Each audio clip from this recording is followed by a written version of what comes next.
Regardez, voici Kristi Noem. Elle est la ministre de la Sécurité intérieure du pays et on la voit repeindre ce mur frontalier en noir. Pourquoi en noir? Eh bien, voici l'explication fournie par la ministre. Parce qu'avec des températures élevées, lorsqu'on peint quelque chose en noir, cela devient plus chaud. Il sera encore plus difficile pour les gens d'escalader. L'idée émane directement du président Trump, nous dit Kristi Noem.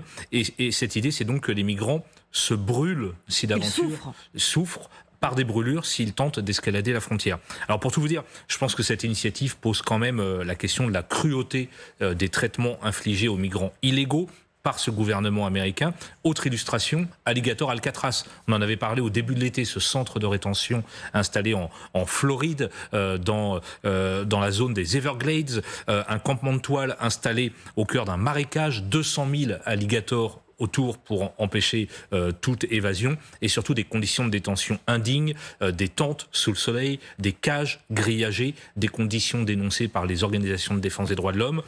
Cette politique de fermeté n'autorise ni les mauvais traitements, ni la cruauté. Je dirais que les États-Unis, évidemment, se sont bâtis sur l'immigration, mais elle se perd quand elle perd ses valeurs.